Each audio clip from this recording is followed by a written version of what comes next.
Welcome back. You're still tuned into a halftime report on CNBC-TV18. It's a 3.5% cut now for the Midcap index. The Nifty small cap index, like we've been pointing out, is basically in the red, and now the Midcap index is seeing the biggest fall that we have in 2024.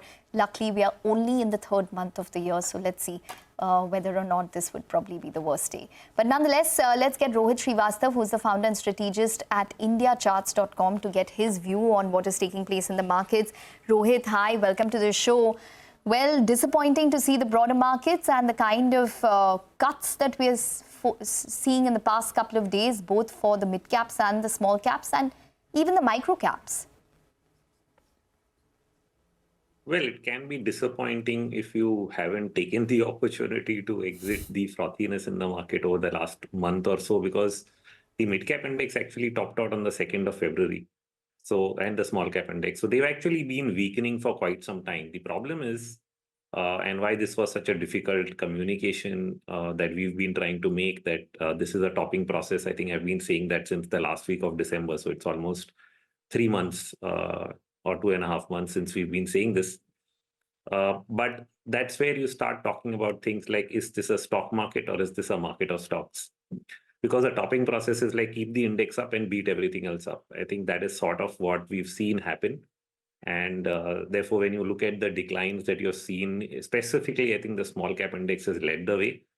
The mid cap index is only breaking its key level today and doing that very, very fast. The Nifty is still sitting on top of its last support at 22,100. So, and that's basically the bottom end of what we are calling an ending diagonal pattern. There are like a dozen charts of stocks and indices that have broken that level already. But the Nifty, even after all this 200-point drop today, doesn't seem to be breaking 22,100 yet. And so that's what keeps hopes alive that maybe, this is just a correction and, nothing more than that. But this is how distributive phases have become. They can create divergences between parts of the market. But yeah, I think 22,100 is the last level we'll be watching for. Because once you break that, then we can start talking of much lower levels, and much more, of course, means going back to something like the weekly averages, not just at the shorter term daily support, something closer to 21,300 or maybe even lower than that is what we will start considering once you break that.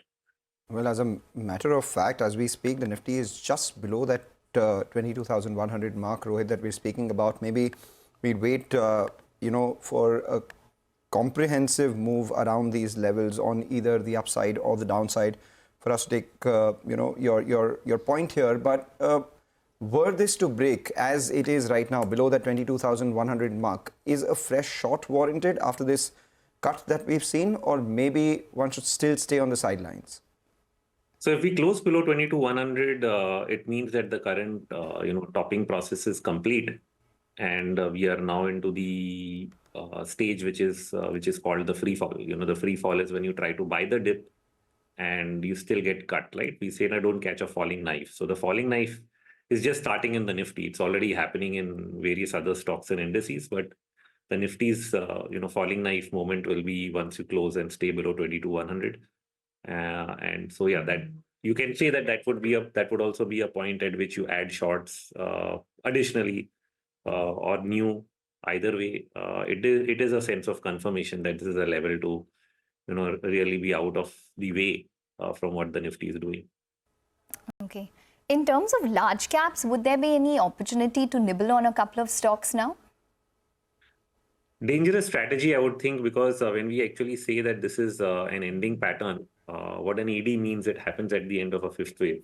Now, we can argue whether this is fifth wave from the March 2023 bottom, or is this a fifth wave from the March 2020 bottom. In either case, we get significant retracements of, whatever has happened so far.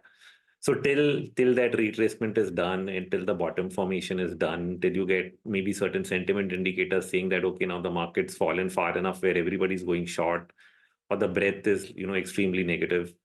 Not on a day basis, but on an average, like I look at a 40-day average of the advanced decline ratio to judge that. At that point of time, we start nibbling. It's too early right now to nibble. I think if you try to nibble, your teeth will break. I mean, that's the situation.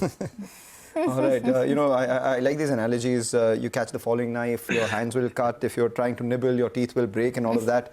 For all these analogies that you're talking about, Rohit, Yes. makes one believe that the PSUs are in that free fall sort of definition that you're speaking about right now. A 9% cut on NCC, a 9% cut on Nalco. We're seeing, not only the index declining, but individual stocks seeing big declines, almost 7-8% on a daily basis. Are there any opportunities here, given that they have been in a bit of an uptrend? Do you think this dip would give all those who had a FOMO maybe a bit of a reason to entry? Would that be prudent? So if I take a long-term view, and by long-term, I mean like 5 years, I would still be bullish on PSU stocks. But would I start buying them today? Probably not. And the reason is that we've been watching, say, a simple indicator, which is the RSI on weekly charts. It had hit 93 sometime in Feb, which is the highest reading since 2003, I think. And in 2003, when it got there, we saw around 10% correction in the PSE index. And after that, then it went up again. So that was like sort of a minimum, sort of a benchmark. The other thing which has happened is subsequent to the 93 reading, we also got a negative divergence into this month, which is March, which means the PSE index made a higher closing and on the weekly charts, but it did not see a higher high on the RSI itself. It was around 91 this time. So when you make a negative divergence, it can also mean that it's a slightly more medium-term top, which is also suggested by what we call the buying climax in terms of the volume that we had seen in public sector, stocks between December and January. So all of this put together, I think it's not just about 10%. It could be a little more. There's an opportunity to get back into PSUs. It's not like they get written away. They just went up one-sided. So now when you're reversing that, and surely there's a lot of leverage trades and a lot of things getting unwound, you should let it happen. My main point is don't be in a hurry. You'll get time. There's always time. The market gives you enough time to buy. So there's never a hurry to buy. I think it is the topping that is usually slow, which is where, you have to be more prudent. Buying can be done slowly once you're sure that, things have settled down. So we can wait. I don't think there's any hurry in taking any action here. Okay. All right, Rohit. We're going to let you go on that note. Thanks very much for joining in and speaking with us. So that's Rohit Srivastava talking about the technicals of the market. Well, I just want to point out